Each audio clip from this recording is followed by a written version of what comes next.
Before we dive into this episode, I just want to let you know if you want to get access to episodes before anybody else, head on over to patreon.com/concerts that made us. And as a bonus, you'll get access to videos of some of the episodes and a host of other benefits. We've also teamed up with Band Builder Academy to offer you 10% off their membership. Details of both can be found in the show notes below.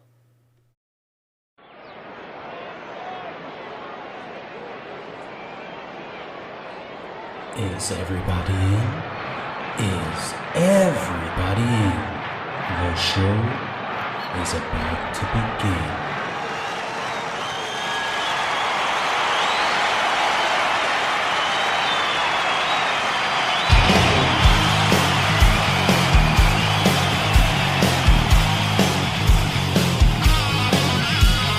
Welcome to the podcast, concerts that made us, interviews and stories, tales from the bus. We love taking you back to when it all went down, the greatest live shows and the cheering crowd sound. It's concerts, concerts that made us, concerts that made us.com.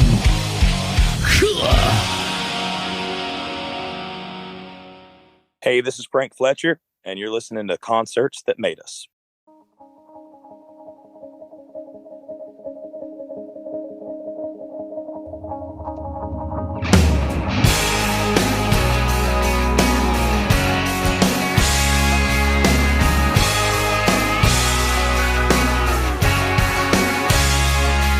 Well, the week's all done. Throw your fingers up, 'cause we've had enough. Chasing that dollar on a 9 to 5. Got a shirt in my toolbox, I still got my boots on. She's a wild one that likes me this way. That's all she had to say. We're just rolling, I can do some more singing Alabama dirt on the four-wheel drive, singing country boy can't survive. We're just cooling, don't get what we're doing.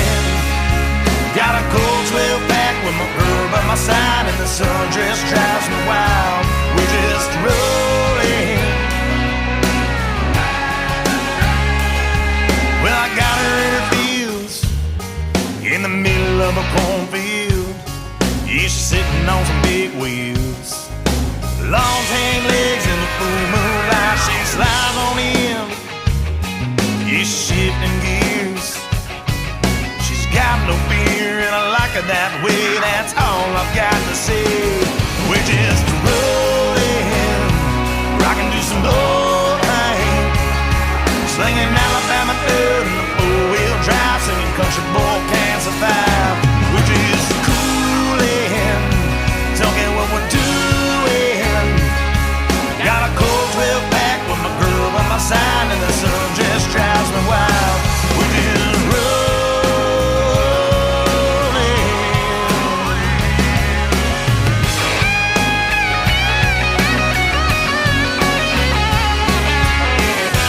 Around here, nobody takes the reins. I pledge allegiance to this country life.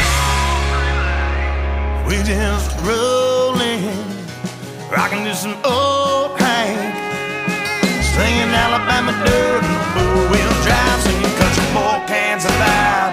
We just cooling, don't get what we're doing. Got a cold 12-pack with my girl by my side, and the sun just drives me wild. We just rolling, rockin' to some old Hank, slinging Alabama dirt and the four-wheel drive, singing country boy can't survive. We just rolling, we just rolling, we're just rolling.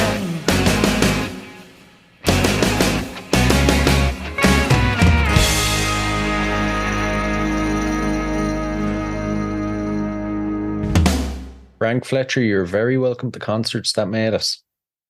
Thank you for having me. It's great to have you now. I'm looking forward to diving into your music. So you released Rollin on the 23rd of June. What can you tell us about it? It's definitely a summer banger. That's exactly what it was. It was meant to be.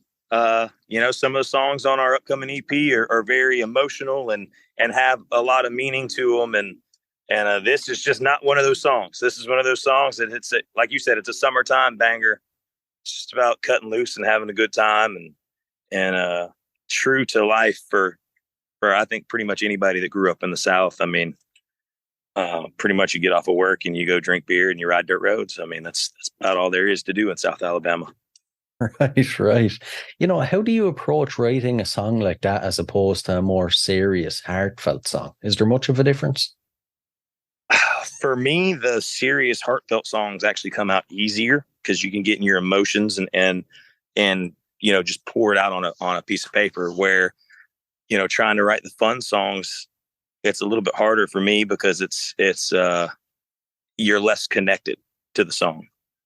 I get you. And when it comes to songwriting, then how do you get to the point where you're happy to walk away and say, yeah, that song is finished? I don't know. I don't know if you ever truly are ready to walk away from it, but it's like a painter. I used to paint a lot when I was younger, and I've hung out with painters, and they're always afraid to start doing too much, because if you try to get too perfectionist with it, then you wind up ruining the whole painting by trying to do too much. So some of my best songs actually were the ones that just popped up in like the middle of the night. I wrote something down on a piece of paper and came back, and like 5 or 10 minutes later, the whole song was completely done. Versus I've had some songs where it's taken me, 2 or 3 different writing sessions of just banging your head against the wall. And it just seemed like it just didn't want to manifest itself. Yeah, can be a fine line, I'd imagine. And this track in particular, then, what was it like when it came to recording? What went into it? Oh, it was just fun. It was just, like I said, it was a fun song. Me, my guitar player, and my drummer, actually, all 3 of us, Wesley Brown and Ben Bird, we all 3 got together and wrote it together. So it was fun for the whole band to get together and have a piece of it. Overall, the whole process, what's your favorite part? Is there a part that you really look forward to, and then is there a part that you're like, oh, this just feels like work? The best part is playing your new song out live and seeing crowd reaction. If I can get people up dancing to an original song, or even if they've heard it 3 or 4 times, singing your song back to you, to me, that's the coolest part. And worst part, honestly, laying vocals in the studio is the most tedious, mind numbing, and I think most vocalists will probably agree. I don't know of anybody that really truly likes laying vocals in the studio. It's pretty nerve wracking. I could imagine. And what do you hope people get from this track? I just hope they can have a good time with it. I hope they enjoy it. It lightens their mood. They want to party or cut loose while they're listening to it. It's just supposed to be a fun song. So hopefully people can have fun when they listen to it. Perfect. I don't think it'll be too hard for them anyway. And I'm always intrigued about how musicians find their style. So what was it about country rock that attracts you? So I grew up in South Alabama, but I was a rocker for years and years and years. I had a party rock band. I traveled the circuit.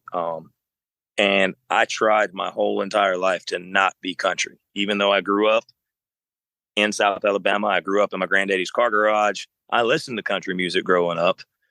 And then when guys like Jason Aldean and Brantley Gilbert hit the scene, rock music had kind of already taken a downward turn. A lot of the venues were closing and even rebranding as country. So I really, when Brantley Gilbert and Jason Aldean those guys came out, I was like, this isn't country. This is 90s alt rock with country lyrics. And I was like, I can do that. And then when I started going down that road, I was like, this just feels more natural. It was just more authentic for me to kind of mix the two. and it's just been a growing process, since then, trying to find my own sound as an original artist.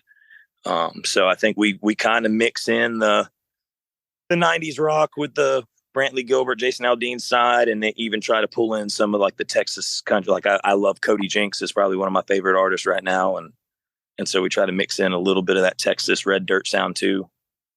I feel like at the moment country is definitely on a turn. It's kind of back in the forefront more, and it's becoming cool again. Well, country has so many different subsets. I mean, there's so many different styles of music now that is considered country. So I think it's just a really wide spectrum, and then you can go from there. But I mean, if you listen to the radio and you're flipping through stations, I mean, basically it's either country or like R&B and rap. I mean, there's a few rock stations out, but I can't think of any really, really big new rock bands that are out doing like major tours. There's one or two, but you think about how many new country artists are out just over the last year that are out doing big things. So I think that's just where the industry is right now. Yeah, true.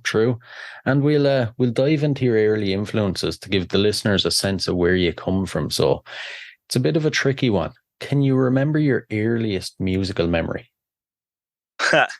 My earliest musical memory was, I think it was probably the early 90s. I'm talking about like 90, 91, maybe 92, but there was that song Wild West.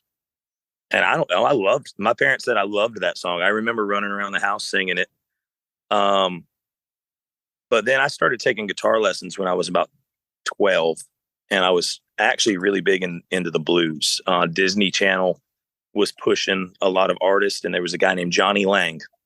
I don't know if you know who that is, but he's a blues artist. He was a teenager at the time, and he was on like the movie Blues Brothers 2000. So I was big into the blues, but like I said, I grew up listening to everything. So 90s country, 90s rock. I'm just kind of a melting pot of a bunch of different influences. And honestly, it just depends on my mood or where my head's at as to which way I lean. I've written songs that are hardcore rock. I've written songs that are blues R&B ish. It just kind of depends on the mood I'm in. Yeah. And did you grow up in a very musical household? And was there support for music at home? There was support for music, but nobody in my family is musical. So me and my mom used to go to a lot of concerts when I was younger. That was kind of our bonding experience. A matter of fact, we just went last Wednesday, we went to go see Kenny Wade Shepherd in Montgomery, Alabama. So that was the first time we've got to go to a concert together in a good long while. But it was cool to have a mom date night and go to a concert like old times. Yeah. It's a nice segue. Out of all the concerts that you've attended, what ones would you say have made you? Stage presence wise, like I said, I was a rocker for a long time. I got to see Creed, Seven Dust, Kid Rock, and Metallica in concert when I think I was probably 14. And that one has always stuck out. One of the craziest shows I've seen that's always stuck out in my head was I got to see Cher in concert, and that was like a Las Vegas show. It was crazy. She had people flying over her head, and 15 costume changes and stuff. So that was pretty awesome. But I mean, here lately we've been really blessed to get to open or be on the same ticket with a bunch of these bigger national acts and stuff like that. And, the respect that I have for it now, doing what I do and getting to see that is pretty cool. Yeah. And, when you're playing with guys like that, what do you learn? Honestly, the biggest thing I've learned out of playing with national acts now is either how not to act or how to act towards other people and your fans and things of that nature. I've always been extremely grateful for anybody that comes to see us play, because I realized that if we didn't have support from our fans and family and friends, we wouldn't have a career. I've seen some of these guys that have forgotten that along the way. And just in my opinion, it's not a good look. No, not at all. Not at all. Now, I'm really looking forward to this. For any listeners that haven't caught one of your shows, what can you tell us about it? Give us the full experience if you can. We are extremely high energy, extremely crowd interactive. And you cannot come to one of our shows and not have a good time unless you're just trying to not enjoy yourself. Right. And out of all the gigs you've played in your career, is there one that you revisit as maybe the best experience you've had?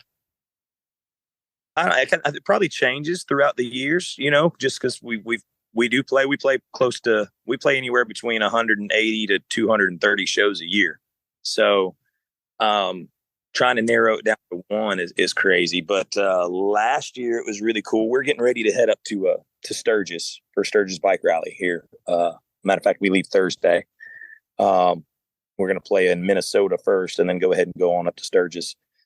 But last year, Big and Rich was in concert in Deadwood, South Dakota, and we were playing a bar right around the corner. And we had met the keyboard player / DJ Sinister, the year before, and met the drummer at the time, Keo. And well, we look up and we see that DJ Sinister walks in the bar after their concert, and then the new drummer Sean walks in, and then I'm like, holy crap, there's the bass player and there's the guitar player. And so basically the whole band was there except for Big Kenny and John Rich, and we actually let them get up on stage and they played 3 or 4 songs, and we hung out with them, and that was definitely a cool experience. It's cool to see guys that are at that level that are willing to come hang out and just that old school jam session kind of style. It was fun. That was a cool experience. Yeah, that's hard to beat now. And to switch it around then, without mentioning names, is there an experience you've had that is maybe the worst, and how did you deal with it? I was just talking about this gig to somebody the other night, and it was, it was early on in my career, but I had this lady that was going to be our booking agent, and she promised us we were going to make X amount of dollars, and we drove all the way to this show, and then all of a sudden she couldn't make it to the show, conveniently. But we get there, and it is you pull up and you're like, oh my goodness, what did I just get myself into? To the point where they even had there's no other way to say it. They actually had porn playing on the TVs inside the bar. We were just like, oh my goodness. And long story short, we drove about 4 hours to get to this gig, and at the end of the night, he tried to pay us $30. Oh my God. Yeah. So, and we've gotten some other situations where the pay, there were some discrepancies and stuff like that. That happens especially early on in your career, but just the whole situation, the drive, the venue, the people that were there, then the pay. And it was interesting. It was a nightmare. Needless to say, you didn't go back there. So no, that was our one and done there. Jeez. And when it comes to your stage show, being a frontman, how do you work on it and make sure it's constantly fresh and exciting each time? So unless we're opening for a national act, and unless we have a set time slot, most of our shows, just over the years, we've traveled so much and everything that a lot of our tourist places, they want you to play a 4-hour set, no breaks. So we've adapted that. We play 4 hours at all of our bars, just the smaller venues, stuff like that. So we don't make a set list. And I've learned over the years that the smaller the crowd, the more interactive you become. And almost to a point where you're less musician, more comedian. Right. And then the bigger the crowd, if you have a big crowd, then you could put on a concert style show and the energy's there. You know what I mean? You're not having to pull energy from the crowd. So, well, like just last weekend, we finally just played this place called Latitudes. It's a Margaritaville retirement resort in Panama City Beach, Florida. And I got to looking at the crowd, and I just told him, I said, we're going to throw the set list out the window. And I just started going table to table. I'd sit down at the table with people and be like, hey, what do you want to hear?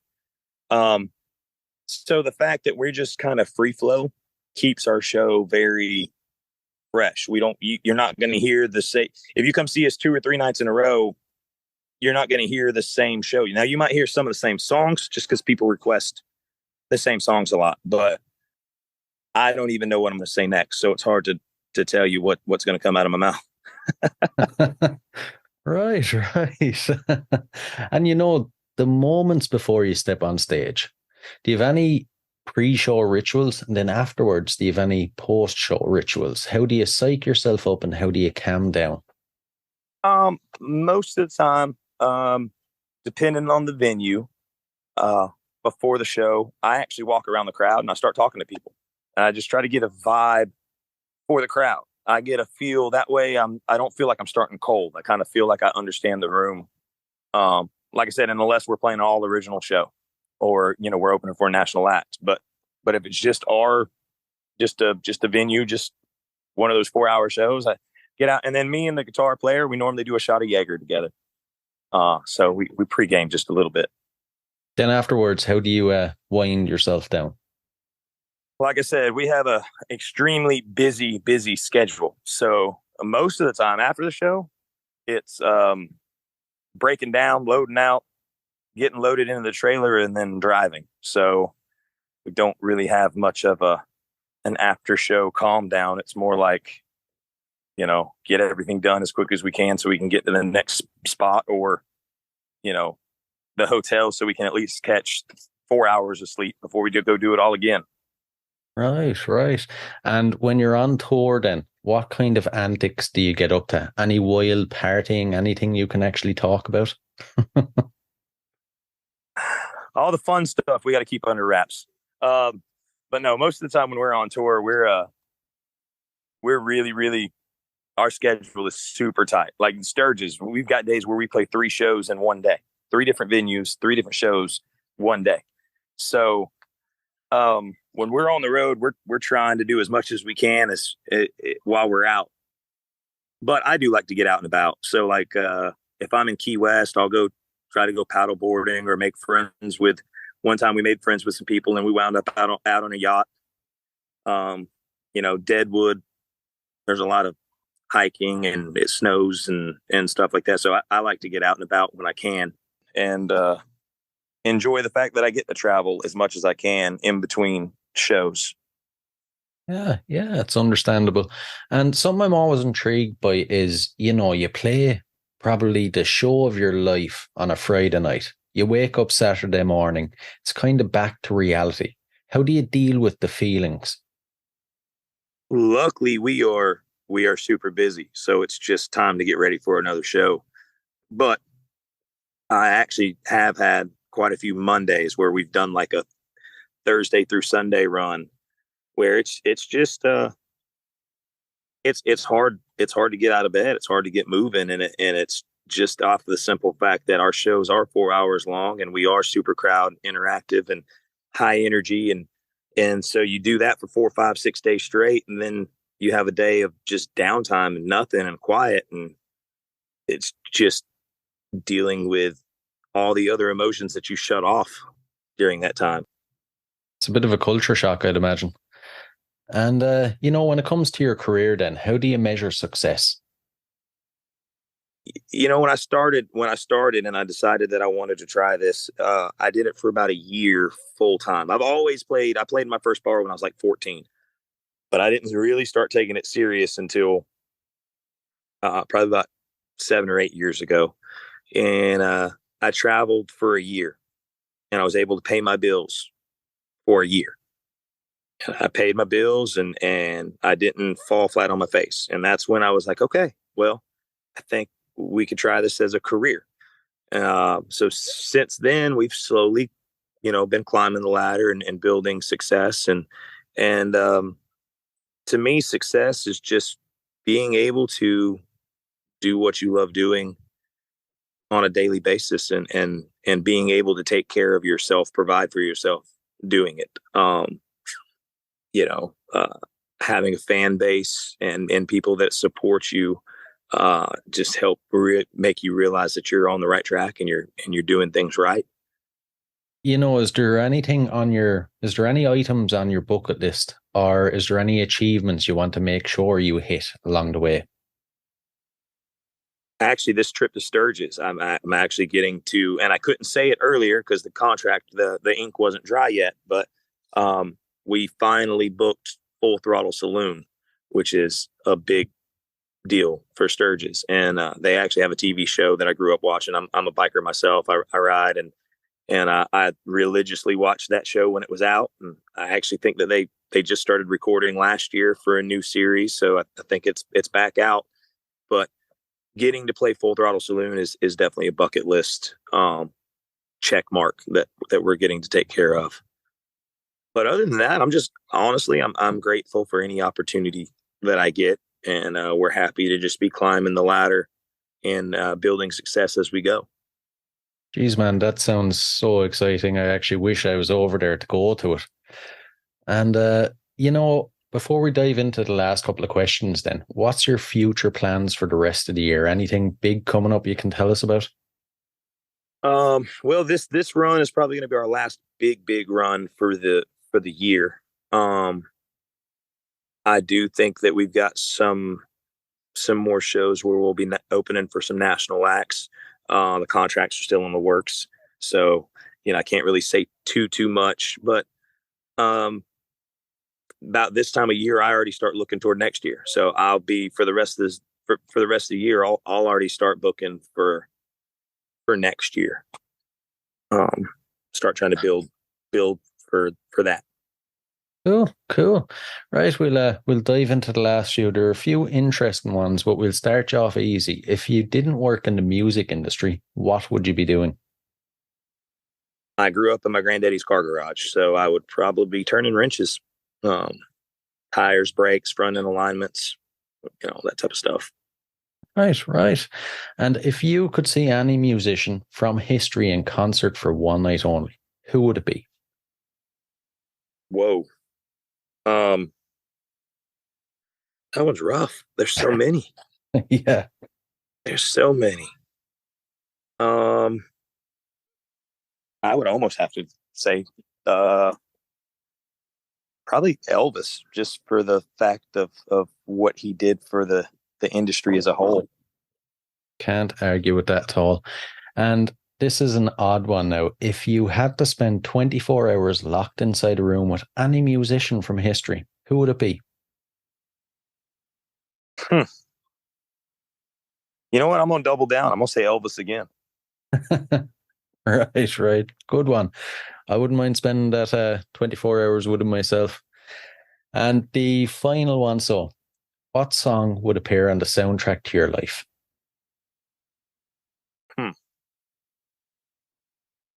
Yeah, that's a tough one. Probably if it wasn't for bad luck, I wouldn't have no luck at all. Right.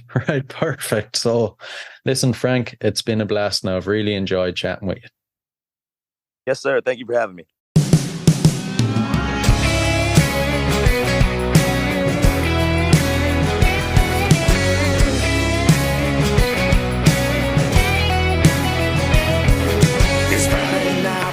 Drunk on that juice, got my 4-wheel drive, gonna put it to use. Better my truck's gonna get raced out. Hold on tight, cause it's gonna get wild. Pour a little crown in that Dixie cup. My truck's got high, so climb on up. No shirt, no shoes, that's just my style. It's so damn hot, it's getting better tonight. Got the jacked up trucks and mud on the tires. Plenty of shine getting passed round the bonfire.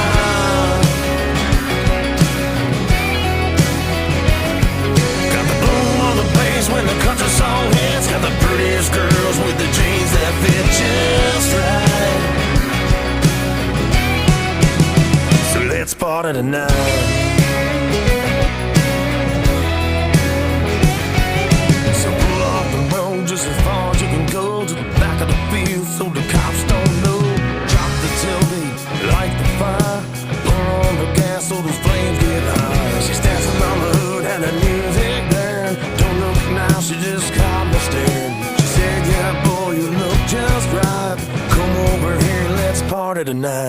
Jacked up trucks and mud on the tires. Honey shine getting passed round the bonfire.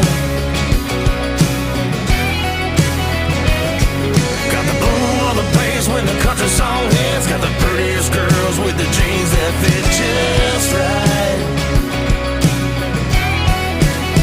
So let's party tonight. Let's party tonight.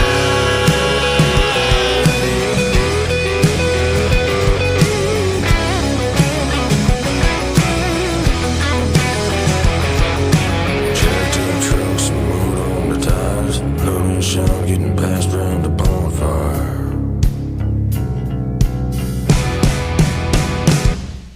Jacked up trucks and mud on the tires. Honey shine getting passed round the bonfire. Got the boom on the bass when the country song hits. Got the prettiest girls with the jeans that fit just right. So let's party tonight.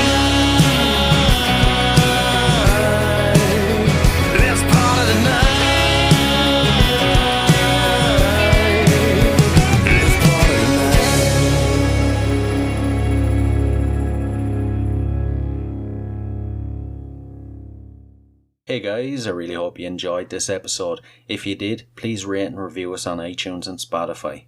And if you're interested in signing up to Band Builder Academy, use the link in the show notes below and enter the code CONCERTS and you'll receive 10% off. So, until next time, keep rocking.